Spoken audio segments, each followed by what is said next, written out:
Hello, everyone. Um, I'm back after a pause. It's Chrissy here.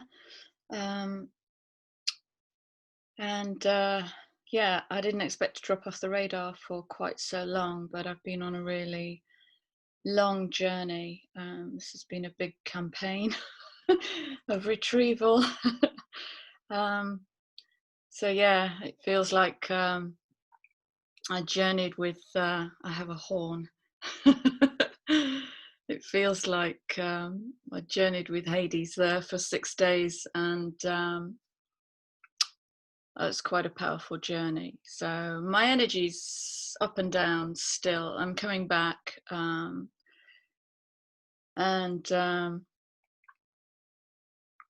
it's funny, my energy is so up and down. I literally said to a lovely friend of mine who was checking in on me this morning, I'm coming back slowly and feeling very quiet, and an hour later I'm making a video. So I'm just riding the wave. It's just my body integrating what got retrieved in that 6-day journey. So some big themes kicking around, and the intensity is building, and also the support to help us work with that intensity is coming in. We have some huge astrology going on. I'm sure you can all feel it.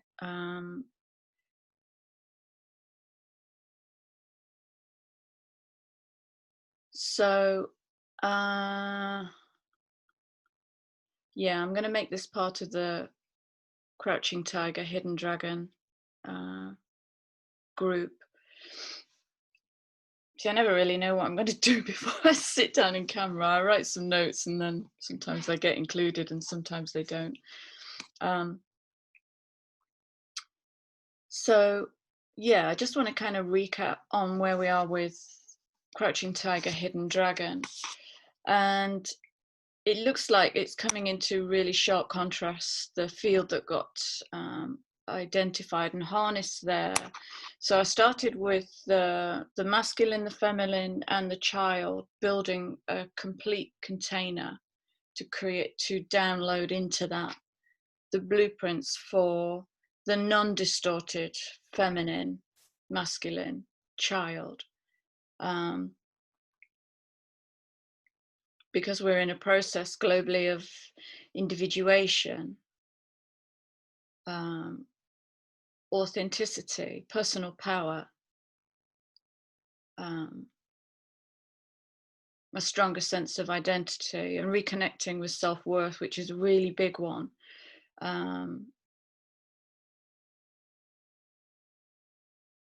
So what I inadvertently did actually was build a container for me to do some personal work.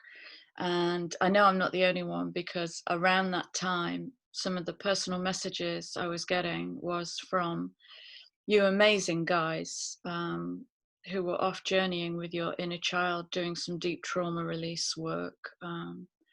And wow, my heart beams at you. Because as we do it in the personal, we do it in the ancestral, and we do it in the collective. We can't not, because there's no separation. So as we grow and cultivate that love within, that's just going to beam out into the world. So not too shabby. Well done. I hope you're okay. So many wounded children. So I'm not going to talk too much about my journey. I may do in another video, because it might be quite helpful, but not for today.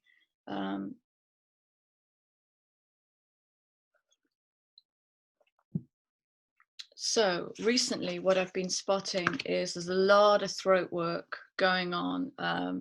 I did, for clients, I did 3 throat healings. Was it last week or the week before?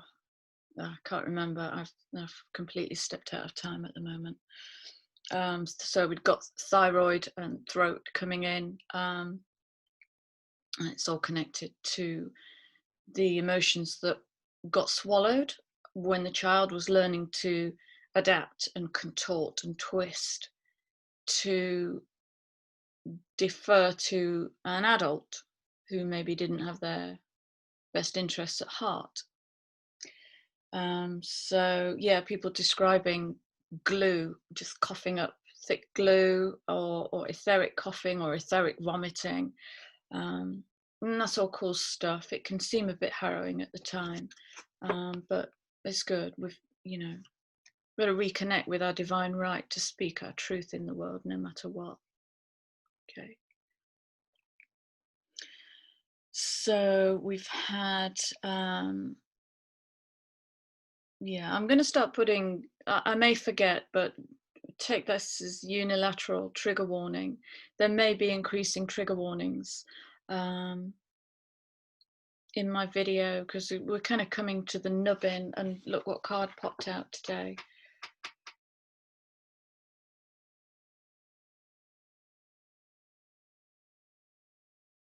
I mean, look at that. What an image. It's like there's no way to turn the glow down, because it's just glowing. Full of light, no desire to do harm, in touch with nature, standing on and being supported by nature. The hummingbird.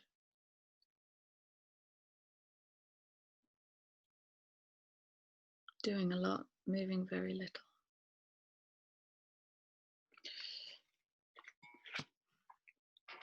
So, I don't know. Sorry, I'm having another chat.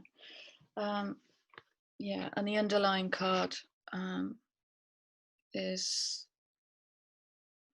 choice, which in a traditional deck is the Fool card. Okay, so choice, the light and the dark, the masculine and the feminine, the upper world and the lower world, to heal or to harm. Everything is a choice. I had this thought the other morning, actually, about bipolar. Actually, it was about the monetization of mental health, which is something I feel quite passionately about, against, because we have it within ourselves. For instance, the last day I ever suffered from depression was the day I declared I was no longer going to suffer from depression, and instead I harnessed the energy of depression to create internal journeys. So I would journey whenever I felt my mood going down. That's because I was pearl diving. So what the mental health industry calls depression, I call pearl diving, and it's where I need to go down into the underworld to retrieve a pearl. And every time I come up with a pearl, I'm not saying it's pretty or comfortable. It's not. It's quite the opposite. This recent journey I would describe as a journey with Hades. It was very dark, very, very dark, but staying with it and knowing that I'm fully protected to slip between worlds and retrieve what I need to move forward, is where I come into my personal power. That's where I harness my personal power, and with a flick of the wand, I'm gone.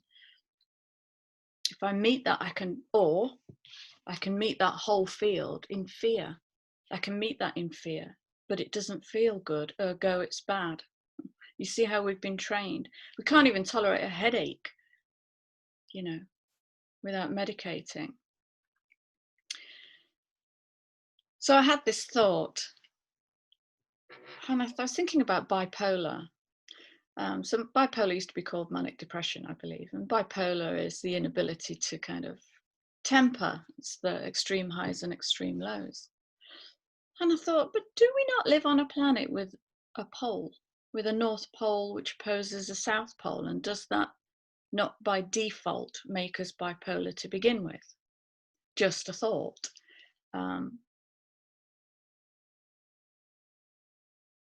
So yeah, I am a big advocate of the highs and the lows, and the regulating practice of temperance, so that I can navigate the highs and the lows and the lights and the darks and the feminines and the masculines.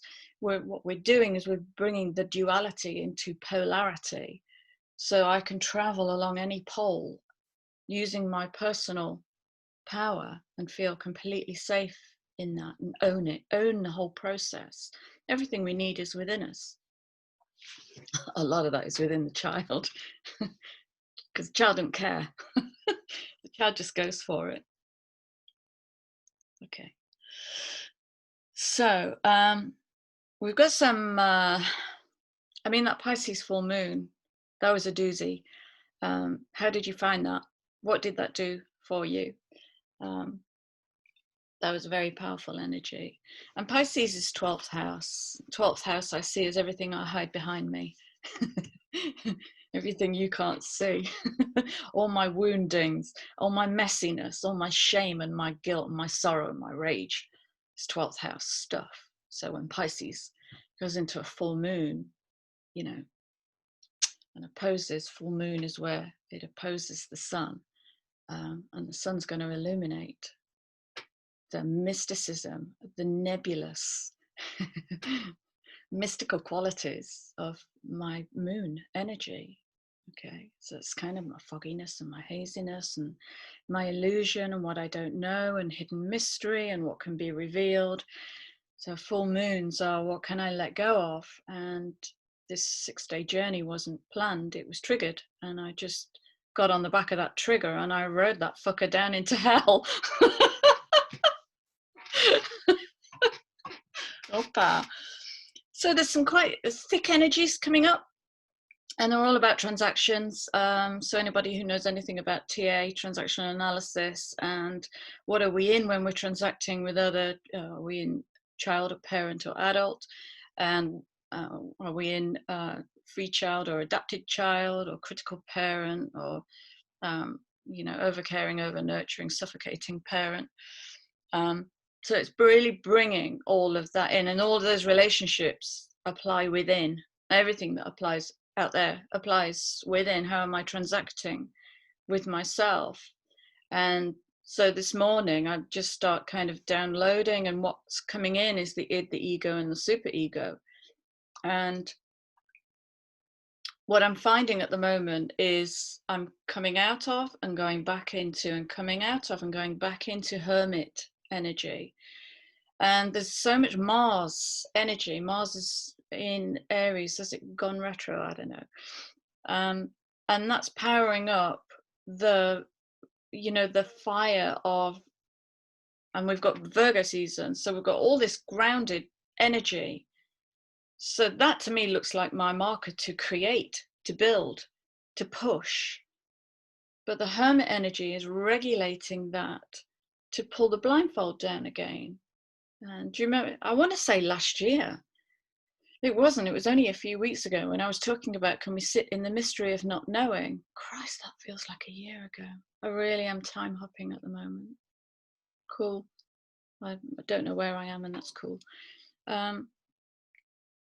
So sitting in the mystery is actually to notice that id, ego, I want it now. And it's connected to child energy. I want. Okay. And the ego is, you can't have that. And here's the conflict. And that's in everybody. I want that, but I don't deserve it. I want that, but I don't know how to create it. I want that, but.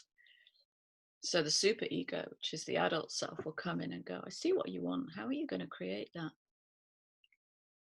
How can we transact between that light and dark? Yes and no, I want, I can't have. It's like the ultimate conflict within us. I want, I can't have. So what that's bringing up is abandonment, rejection, overgiving. I won't hurt you, so I'll hurt me instead. It's that kind of transaction. Taking responsibility for other people's needs, acting on their behalf without being invited to, and then becoming resentful that no thanks were received, no acknowledgement has been received. It's that poverty consciousness. And that's all coming from lack of self-worth. Sometimes the antidote to lack of self-worth is to overgive and overtry, overhelp, over responsibility. over. When you find yourself leaning over into somebody's field, you've gone too far.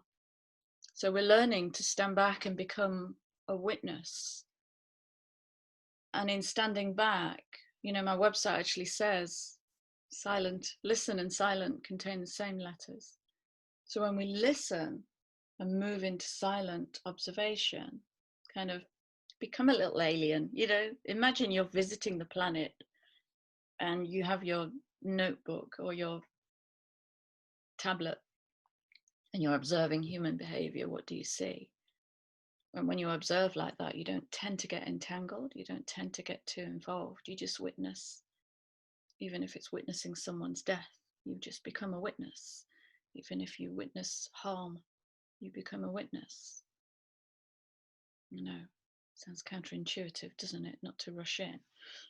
And there are times where you do rush in because we are human, but it will just help to transcend this conflicted human state to get a bigger picture so that you can then bring the wisdom in and fuse it and uplift the human state. And all the time, that's the process. Okay. Stockholm. Was it Miles Jupp? Is there a comedian called Miles Jupp who once said, becoming a parent is like perfecting Stockholm syndrome or something, where the children become the captors, but you love them anyway. You do everything that they want. So yeah, that's in codependency, toxic relationships, and what is meeting your need. Okay, so if you recognize in you that you run around meeting other people's needs, then what is meeting your need? What are your needs? What are your needs?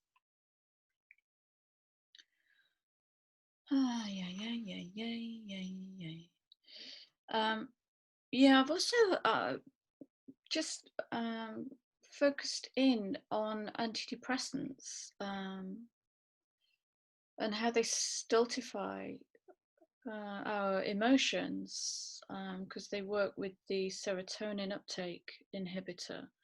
So they kind of feed the body serotonin to keep us kind of doped, if you like. I know that's a strong word, but when we're in that regulated state of being, then we can't traverse the mountains. We can't go up and down so that we can pull these worlds together and fuse them again to create the elevation and the expansion of the human state.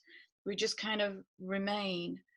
And I don't know why I'm bringing that in. I'm just bringing that in because, how can we feel if we're medicating? How can we feel if we're pain killing? How can we feel if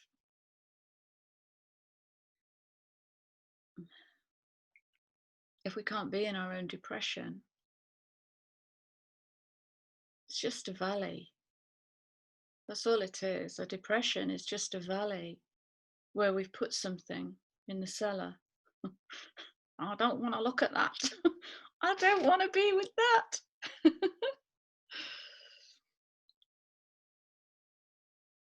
Okay, and then we start living through the illusion that we're happy all the time. Happy! Don't believe it. Personally, I don't trust people that smile all the time. I don't. That's because that's not the human state. We're such complex beings. We can't possibly be happy all the time. So yeah, we're going into the basements. That's the big picture. And we have a choice to become childlike, to bring that innocence and purity and curiosity back, because the innocence and the purity and the curiosity totally know how to sit with the unknown. They totally know. It's like I said in a previous video, they can take three things, a pan, a tube of glue, and a lamp, just looking around the room, and create a universe from it. There's no question of how am I going to create a universe? Very serious. No, it's pan, glue, lamp. Ooh. Look what I made. Some of my greatest inventions have been just getting lost in the moment, and this is the learning to temper the want that wants and the ego that that withdraws or bullies or wants it in a certain way or wants to monetize it. I'm just going to bring a few notes in here. Oh, glasses are on my head. Did I tell you I found my glasses in the cutlery drawer the other day?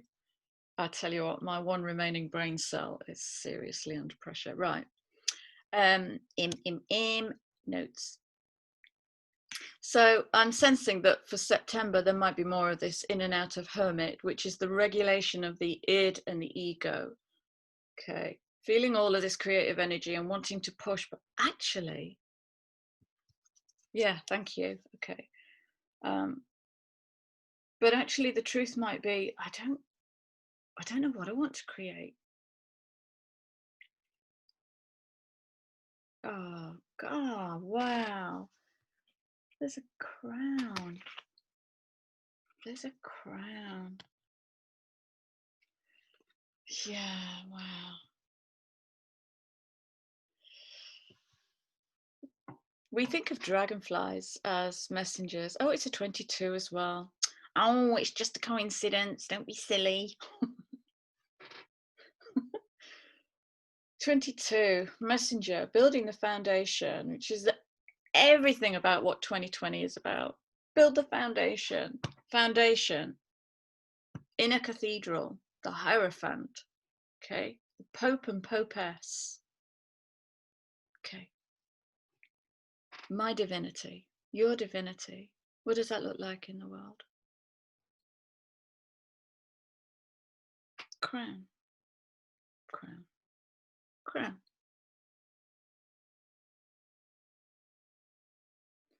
Bringing that energy into the earth, into the self, into nature.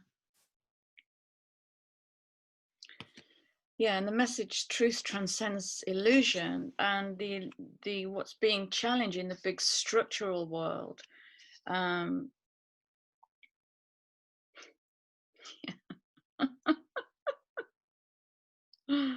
Wow, feels very Plutonian. What's being challenged in the big structures is this push, drive, strive that I keep talking about. I have this thing, so I must monetize it. Okay. Is that original? Has that been done 1,000 times before?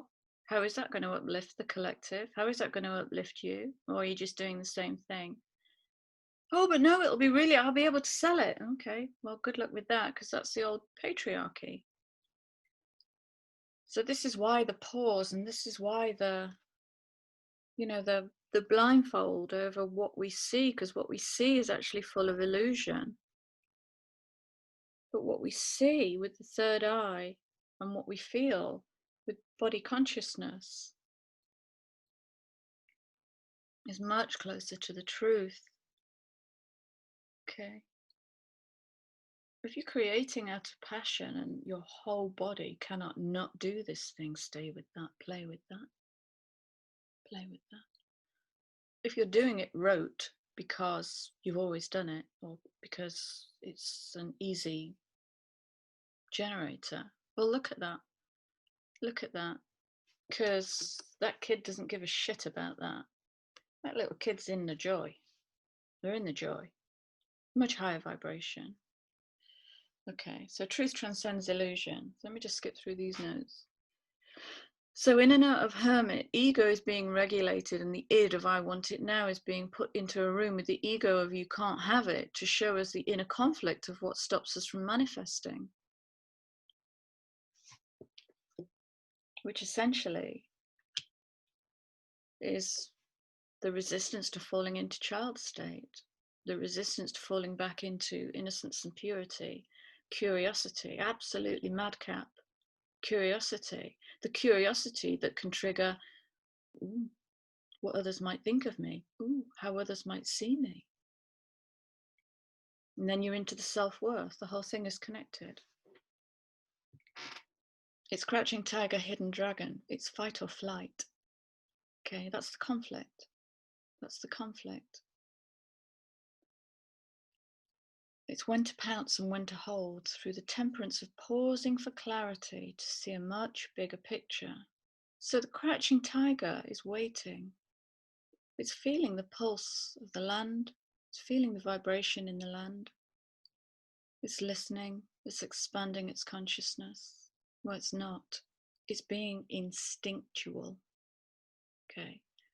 And we are instinct injured as a collective species, because sometimes when our instinct is to block, we get lost in politeness, don't we? So we defer to a system that's man-made when actually our human instinct is to block.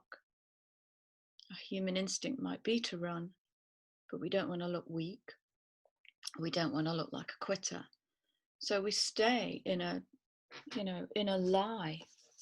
Our truth has already made itself present, because the body will tell us. The body will tell us, what does this feel like? But when we get lost in a paradigm that's man-made, then we start moving into the inner lie, the inner conflict.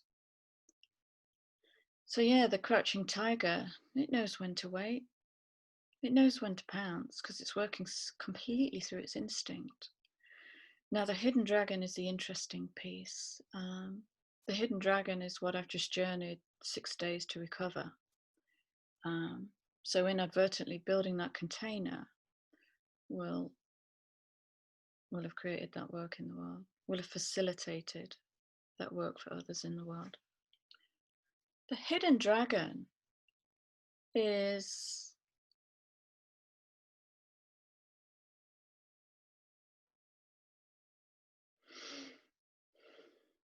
I'm going to, for now, this might change. I'm going to call it divine ferocity. That's what I'm going to call it.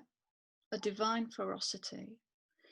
And I'm only kind of, a day or two out of the thick of this journey that I've just been on.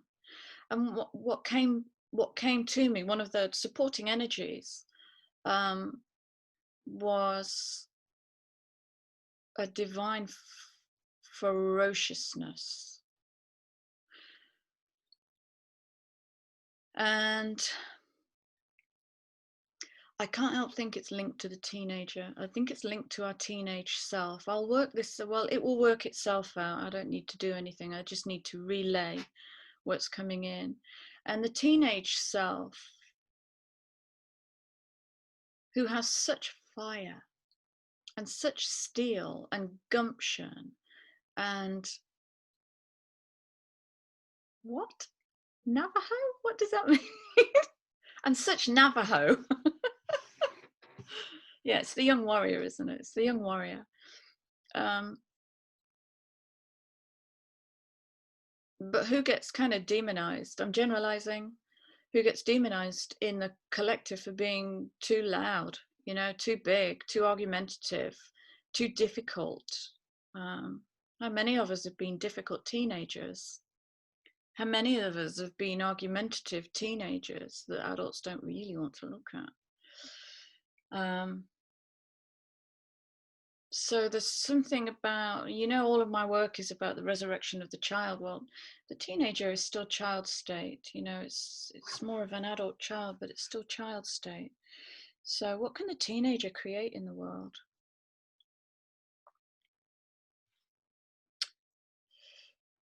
Yeah, so that's the hidden dragon. So the hidden dragon is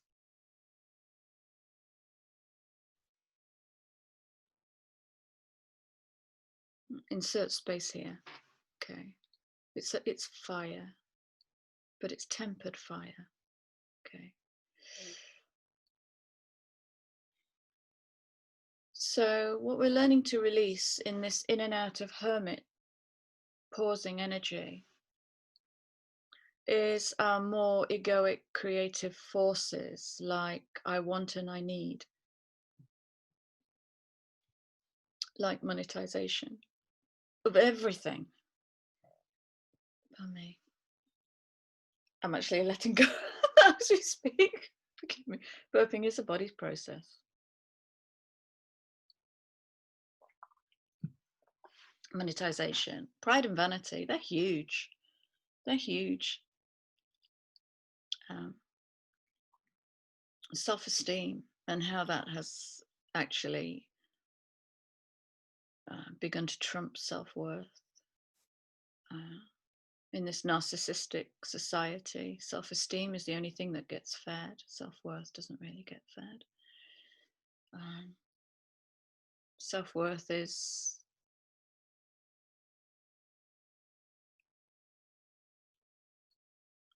comes from the absolute core, you know. That little one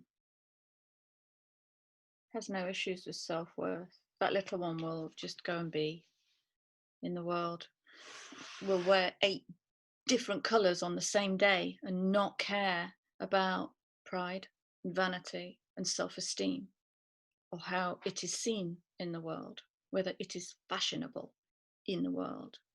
They won't care. Freedom. It's freedom. From mental slavery, as one of my clients so rightly said, freedom from mental slavery, trying to be something that we're not. The truth will transcend the illusion. So, retrieving some missing parts of our pure self is what we're coming into. Childlike open curiosity that doesn't sweat the small stuff. Okay. Which sounds really easy. I've made that sound like a trickling stream, but it needs to trigger us to move us into what's preventing that freedom. It needs to trigger us. Okay, so one of the big consciousnesses paradigms that's going to get triggered is poverty consciousness, lack thinking. Okay.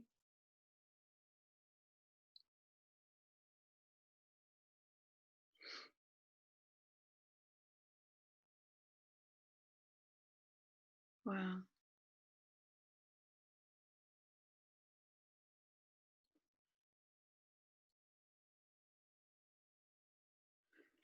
36, 369 is the energy of expansion. It's Tesla energy. It's moving between dimensions. It's moving between the physical and the non-physical realities. What this card is actually telling me is that where we perceive there isn't enough in the material, physical 3D world, we can bring in. Just move between dimensions. We do that in theta state. We do that in sleep. Do that in dreams. Do that in meditation. Do that while you're gazing out of the window. How many of you used to gaze out of the window when you were at school?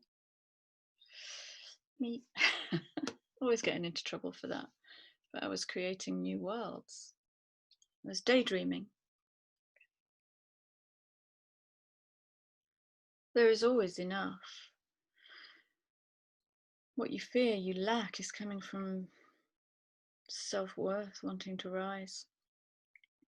But in our deference to conformity, we squash it again and again and again. Self-worth is actually very powerful.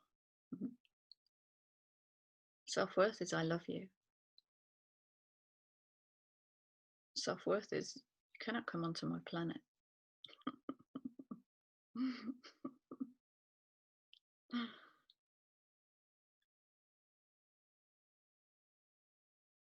Okay, so how do you use this energy?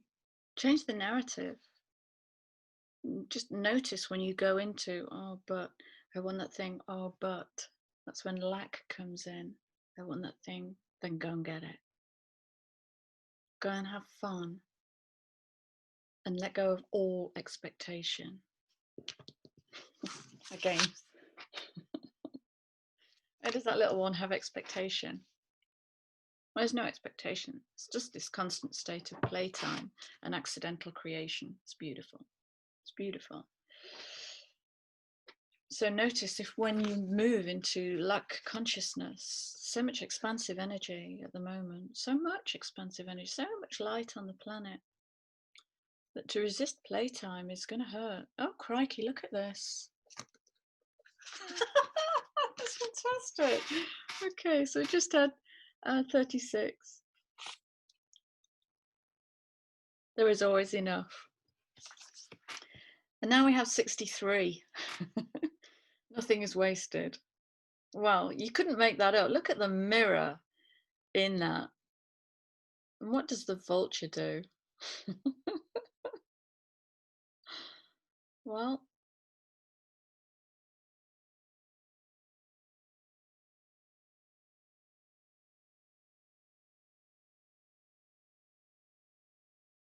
It doesn't waste. It feeds on pickings. It feeds on the pickings. It feeds on the waste. What is perceived as waste is manna from heaven to a vulture. It's manna from heaven. It might actually speak in to our shadow self, you know. So how does it make you feel when you conceive of something feeding on a rotting carcass? Is that an ew response, or is that a nothing is wasted response? What, or any other 50 Shades of response?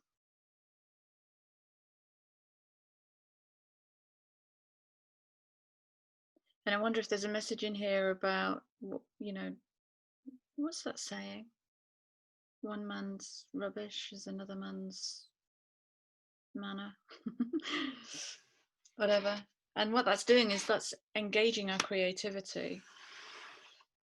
Just open creativity. What is this? It's that energy again, isn't it? What is this? Yeah. So yeah, truth transcends illusion. 22. Getting into our truth is we have to temper our yes and no, our inner out, our commitment and betrayal. Because abandonment is abandonment of self. Rejection is rejection of self. If we see it in the world, it's in us. Whatever we see in the world is, we can see it because we know the experience and that's in us. If what we see triggers us and creates an energetic response, then have a look at that, because that might be ready to be healed if that's making itself known, you know. And yeah, I hope there haven't been too many triggers in this. And the other day, I'm going to share some cards with you. These actually came out the other day, and they were so poignant for the collective, for me and for the collective, of kind of, at the moment it feels like an energy that we're moving into, which feels much gentler and much softer. And this energy here, let me just turn the glare down for you.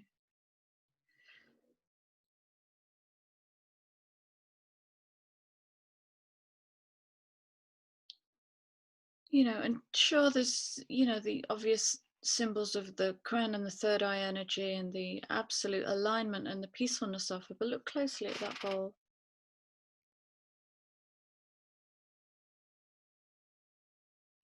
Okay, can you see that that bowl isn't actually touching her hands? She's not actually holding it. Okay, so we're talking about attachment here. Attachment. And what's coming in is an opportunity to move into a different kind of giving. Okay. A giving without attachment, a giving of, oh, well, no, not yet, don't take it yet. You want it? Yeah, have it. Have it. So there's a real freedom of giving here, energy that I sense with this card. She's not attached to that bowl. She just has that bowl and she's waiting for the recipient to turn up, it looks like. And it's almost as if when the recipient turns up, the bowl will just levitate out of her hands into the energy field of that which wishes to work with it. Very free, very free.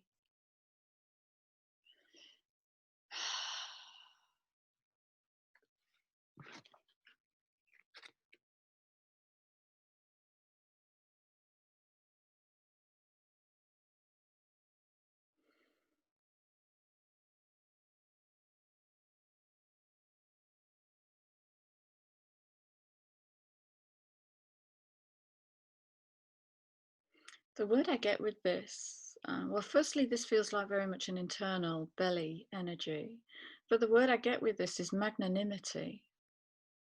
So to be magnanimous in a way that's totally free from pride and ego and vanity. This is magnanimous. This is giving without expectation. It doesn't want anything in return. It's just giving. And just giving might be the new blueprint for the reworking of what we perceive to be hero energy, because hero energy has so much pride and ego and vanity. It's so distorted. It's not a nice energy at all. Hero on the planet, it thinks it sits up here in the hierarchy, and we're flattening the hierarchy. We have to. But this inner hero, might be the magnanimity that can give without any expectation. That to me is heroic. To me is heroic. Just to give with love, period.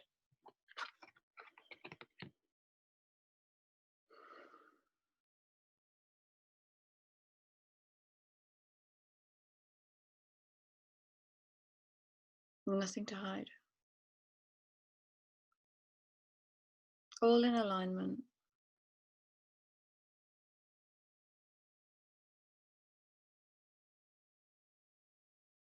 Nothing to hide. That's it. Totally naked. Totally accountable. Nothing to hide. Nothing to defend. Nothing to justify. Just standing in the power of our own integrity.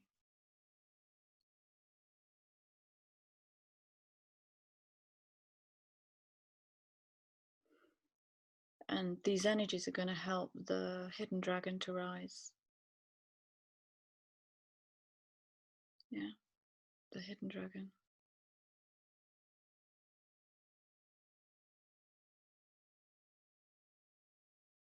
To strike in peace.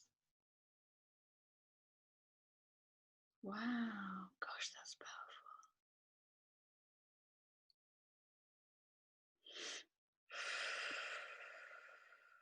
It's real spiritual warrior stuff, this.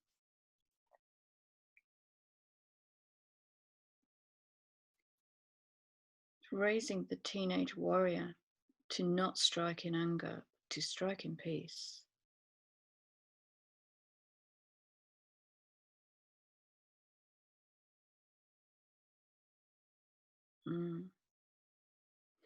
That does feel like a new expression, doesn't it? That does feel like a new expression. Wow. So, yeah. This is, we could choose to see this time as frustrating because we're in and out, or we can know that we're really being guided to just be more of us, so much more, cleaner, finer vibration, which is going to help us to make, I won't say better choices, because there's no better or worse. There are just choices that, create the expansion that's needed for us to break out of these small paradigms, these limiting mental prisons, and just to come, well, really just to open the door, because, there's going to be some devil energy kicking around. But again, I've said this before, if you look at the devil card, you'll see that no one's really trapped. They trap themselves. We trap ourselves in our permission slip to that which seeks to control us. We trap ourselves. So it's our choice to noose ourselves, strangle our words, swallow our words. Okay, so take care, my lovelies. I hope you're all okay. And yeah, have a lovely weekend. I will be back with you soon. And thank you for being here. And thank you to my new sub. I'm sorry, I meant to write your name down, V. something. You lovely woman. And yeah, I'll be back with you soon. All the best. Lots of love. Bye.